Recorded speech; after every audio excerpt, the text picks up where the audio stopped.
النهاردة هنتكلم عن قصة حقيقية لواحدة اسمها سارة. حكايتها عن حياة اتكتبت ليها، مش هي اللي كتبتها. حكاية عن طفولة اتسرقت وصرخة لسه صداها بيوجع لحد النهاردة. يسمعوا الجملة دي كويس. أنا عمري ما عشت غير كام سنة بس، الباقي كان عيشة حد أكبر مني بكتير. جملة واحدة بس يا جماعة، الجملة دي بتلخص سنين من عمر ضايع. إيه اللي يوصل إنسانة إنها تحس إن حياتها الحقيقية كلها كانت مجرد كام سنة؟ من هنا بقى بتبدأ قصتنا.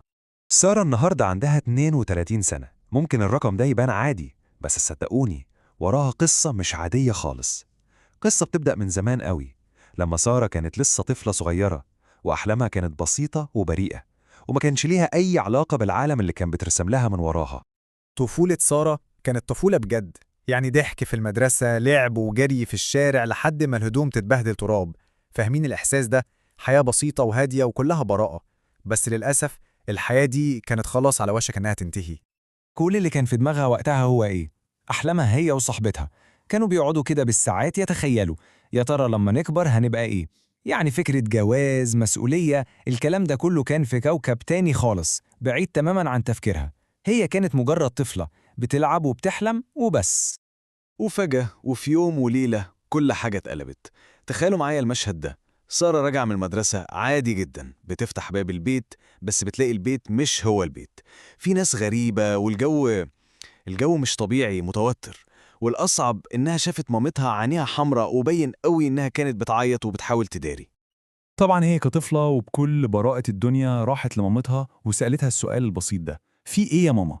سؤال صغير قوي، بس للأسف السؤال ده كان المفتاح اللي فتح عليها باب محدش كان يتخيل. الإجابة جات زي الصاعقة، كلمتين اتنين بس: أبوك يوافق، هتتجوزي. الموضوع مش مجرد كلمتين، لأ، دي كانت رصاصة حرفيا، خلصت على كل عالمها. كانت النهاية المفاجأة لطفولتها، وبداية الحياة هي مجبرة عليها. وهنا بقى رد فعلها كان طبيعي جدا. صرخت وعيطت ومسكت في هدوم مامتها وهي بتترجاها: لا يا ماما، أنا صغيرة، أنا بخاف، أنا مش عايزة. صدمة ورفض وخوف. كانت بتستنجد بأقرب حد ليها على أمل إنها تنقذها، بس للأسف صراحاتها دي كأن محدش كان سمعها. طيب عشان يسكتوها ويسكتوا أي اعتراض، استخدموا ضدها سلاح قوي جدا. كلمة واحدة: ستر. كانوا بيقولوا لها إيه؟ ده ستر ليكي، البنت ملهاش غير بيت جوزها. الكلمة دي أصلا معناها حماية وأمان، صح؟ بس في قصة سارة الكلمة دي كانت مجرد غطا عشان يدفنوا بيه طفولتها وهي لسه صاحية. وهنا بقى بنوصل ليوم الفرح. هو اسمه كده، يوم الفرح. اليوم اللي المفروض يكون بداية حياة جديدة وسعيدة، بس في حكاية سارة كان أشبه بجنازة، جنازة طفولتها. هي نفسها بتوصف المشهد وبتقول: لبسوني فستان أبيض تقيل أكبر مني ومن عمري، ومكياج خبى الطفلة اللي جوايا. يعني تخيلوا الإحساس ده، كأنها عروسة لعبة بيلبسوها وبيجهزوها، بيخبوا ملامح الطفولة البريئة ورا طبقات من المكياج. كل تفصيلة في اليوم ده كانت بتصرخ وبتقول إن ده مش مكانها.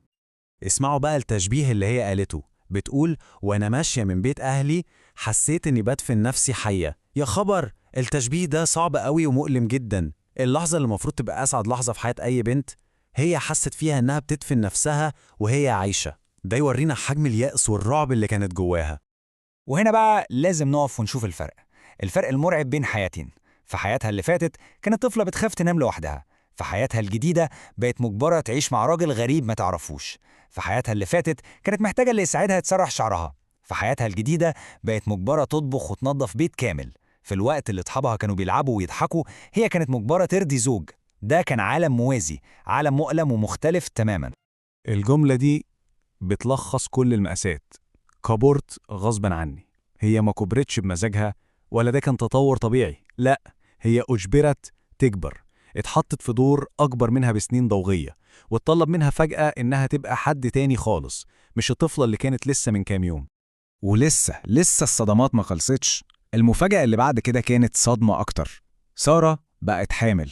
تخيلوا، طفلة بتستعد إنها تكون أم لطفل تاني، وهي نفسها لسه طفلة محتاجة اللي يهتم بيها ويرعاها.